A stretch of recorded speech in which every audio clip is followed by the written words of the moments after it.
Good morning. It's Weezy FS1.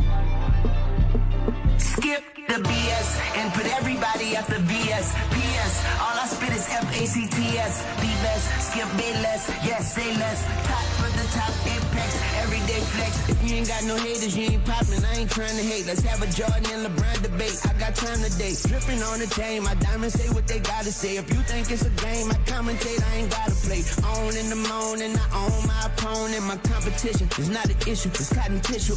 Unconventional, controversial, convoluted, unconditional, undeterred and undisputed. Good morning.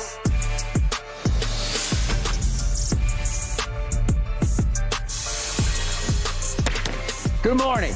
And what a night it was. It is time to skip the BS, time for Undisputed, time for Michael Irvin and I to talk instant classic Alabama, Michigan. Richard Sherman will join us in just a few minutes, and we will then debate Richard's opinion that the Cowboys should rest all of their older stars at Washington. Really, Richard? We'll talk about that. And we'll get into whether Lamar should play in the Ravens' meaningless finale against Pittsburgh in Baltimore. I say he definitely should play for his psyche's sake. I will also have a whole lot to say about the finish of Texas-Washington very late last night. Look, I was raised to hate Texas. I'm an Oklahoma Sooner fan by birth, but I must admit Texas got robbed last night. But before we get to all that, first, last night's first game, Bama, Michigan, overtime. Blake Corum made one huge play in overtime. Then on the final play of the game, Jalen Milroe got sabotaged by a low snap, got stonewalled on 4th and goal from the 3, and much to the NCAA's chagrin, Jim Harbaugh advances to the national championship game, 27-20. I said here yesterday on the show that Michigan is just overall a little bit better than Alabama. The truth was Michigan played a shockingly sloppy game, especially on special teams, and still got away with it, still survived. I like Michigan over Washington by 10 next Monday night for the national championship. Michigan is favored in that game by 4.5. But Michael Irvin, what was your biggest takeaway from last night's Bama-Michigan? Well, the first thing I did was break out in joy because of what you just said about everybody with Jim Harbaugh in Michigan getting in. And no, listen, after that, my thought went to this. But that was great. That was a great game. And after the second game, I said, oh, I think they got that right. The committee got that right. You know what I mean? We were all annoyed.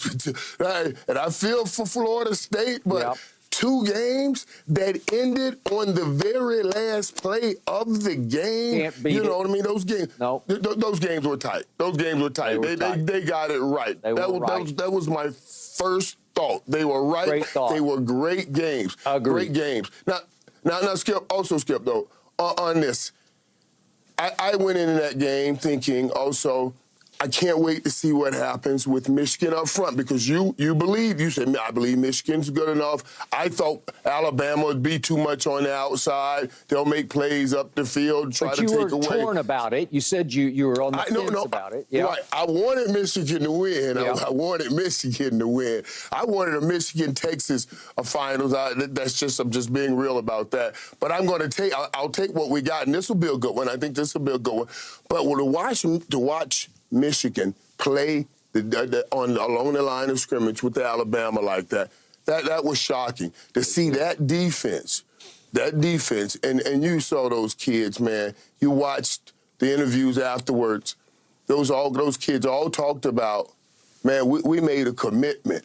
We talked before this game that what we would be willing to do to get back here, to get this opportunity. Everybody talked about putting everything on the line. Yep. They were just such a committed team. They were together. I thought that was a great game and a great win. Ooh, Jim Harbaugh. Jim Harbaugh, he's the hottest name in coaching right now. I said this, Skip. I said what the devil meant for evil, God made it good with him. Because all of that bad press everybody threw on Michigan, All it did was put more eyes on them, and they showed up and won that game, as you said, even playing not at their best game. Not at their best.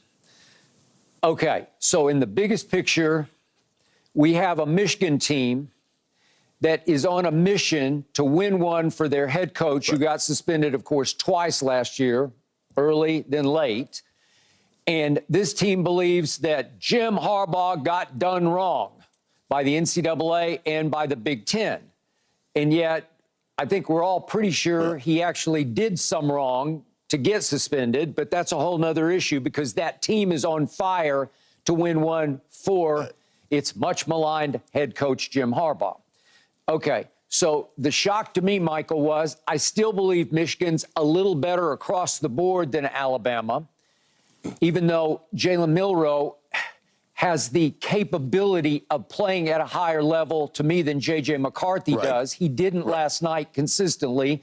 J.J. was a little overamped from the start and didn't play his best game either.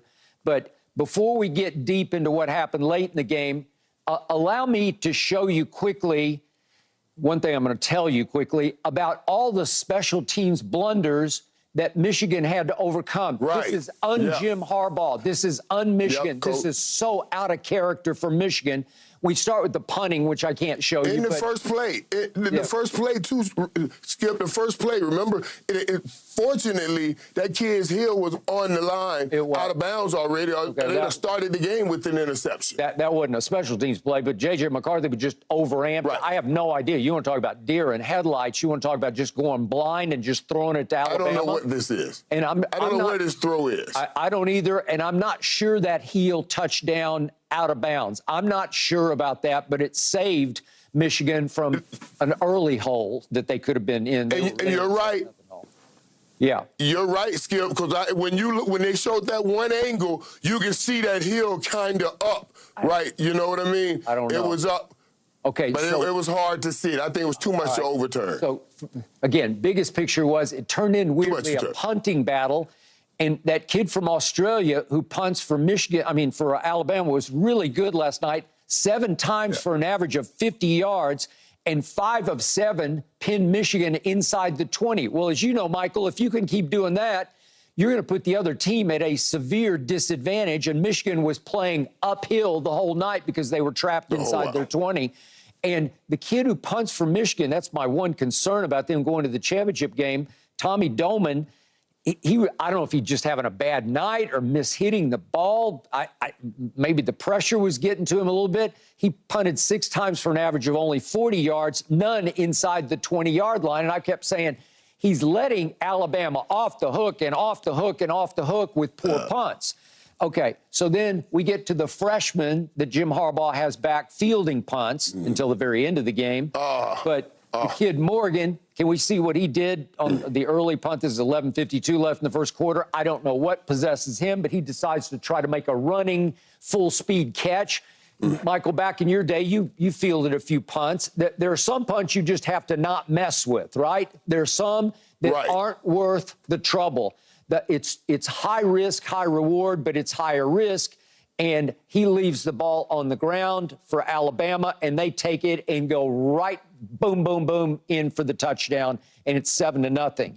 And the great stat, Michael, is that Alabama over the last 7 seasons was 66-0 when they take a 7-0 lead in the first quarter. 66-0. So Michigan is really up against it now because it's 7-0 Alabama early in the first quarter. But as you know, they roar right back and score, and it's 7-all.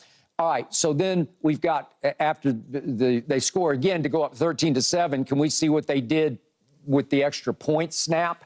Again, this is so not Michigan. It's so not Jim Harbaugh. If we could see this, the extra point snap, it's just, it's just horrible. And the holder doesn't even stop it. It goes right under his hands all the way back.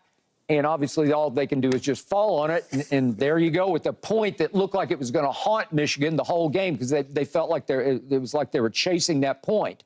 Then while Alabama's superb kicker made 2 bombs from 50+, then James Turner from Michigan, if we can see what happened to him, he's got a 49-yarder. These are crucial points in a tight game. And what does he do? This is not Michigan. This is not what they do. He snap hooks it left. And all of a sudden, I'm saying, well, there's 4 points you gave away, including the extra point that you botched. And we get all the way to the end of the game, and Harbaugh says, I'm going to put my senior back there to catch that final punt, named Jake Thaw. And let's see what the senior did on the final punt of regulation. Is this not near disaster, Michael? He waves for I don't know why he even... Just let it go. He goes in. Yeah. Yes, right. Let it go. He catches this like on the 5-yard line. Come on. And how fortunate were they that he didn't get tackled for a safety that would have lost the game? It's at the half-yard line. That he held on to that ball even when he picked it up the second time with that force coming at him. That ball's usually back out of your hands in that kind of position, that kind of situation.